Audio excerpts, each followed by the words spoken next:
Fitr itu artinya adalah makanan, ya. Fitr, kalau orang bilangnya mau buka puasa bilangnya apa? Iftar. Ya, kalau orang Arab bilangnya sarapan dia bilangnya apa?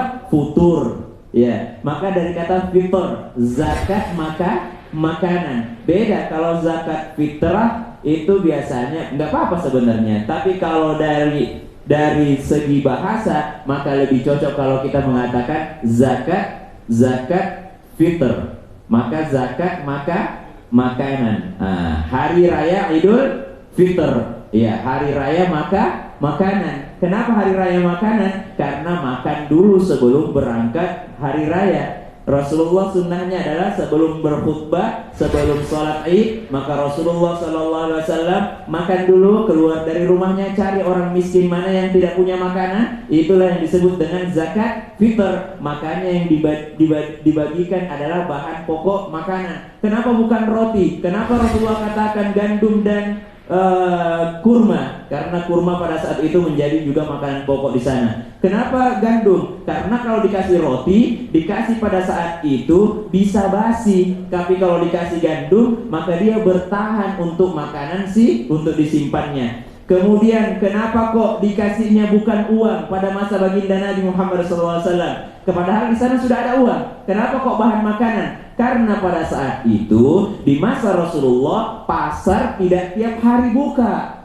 Kalau dikasih uang pada saat itu, apa yang dia mau makan di hari raya? Kalau uang itu harus dia pakai ke pasar dulu. Barulah boleh uang pakai zakat fitr di masanya Imam Abu Hanifah. Kenapa di Imam Abu Hanifah boleh pakai uang?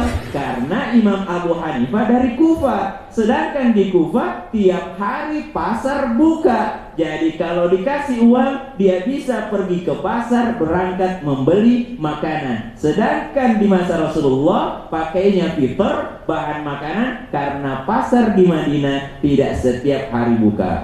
Ini pendapat daripada para ulama. Makanya bukan zakat fitr sebenarnya kalau dari segi bahasa, tapi zakat fitr. Zakat itu sendiri berarti menyucikan. Ada zakat mal, ada zakat fitr, ada zakat makanan, ada zakat harta. Kemudian Allah katakan, aqimus salata wa atuz zakah. Dirikan salat. Salat saja tidak cukup. Kita setengah mati salat tarawih ketika kita Ramadan, salat tahajud, salat witir, ngejar Lailatul Qadar, tapi ternyata dia lupa untuk mengeluarkan zakatnya. Maka itu tidak cukup. Apakah juga cukup hanya dengan berzakat? Berzakat saja tanpa sholat? Oh, tidak cukup juga. Ini dua hal yang tidak akan mungkin terpisahkan, karena Allah sendiri sering menyandingkan keduanya di dalam Al-Quran. Allah Subhanahu wa ta'ala disebutkan tadi urgensi sholat, kemudian urgensi dalam zakat, memberikan kepada orang yang berhak. Supaya apa? Bukan hanya hubungan kepada Allah Subhanahu wa ta'ala, tapi juga hubungan kepada sesama manusia. Tahu gak sholat ini? Pernah dengar istilah silaturrahim?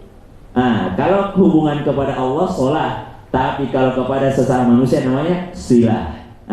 Maka dari sholat saja Allah sudah mengajarkan kita untuk hubungan kepada manusia. Setelah itu Allah ajarkan kita cara menyucikan diri, cara menyucikan harta. Dengan cara apa? Dengan cara memberikan zakat kepada orang yang membutuhkan, kepada orang yang sudah ditentukan dalam Al-Quran juga ya. Masya Allah, luar biasa ya, lengkap sudah ilmu yang kita dapatkan ya. Dan mungkin sedikit Ali mengutip yang disampaikan oleh Abahku Habib Syekh bin Ali bin Syahab ya.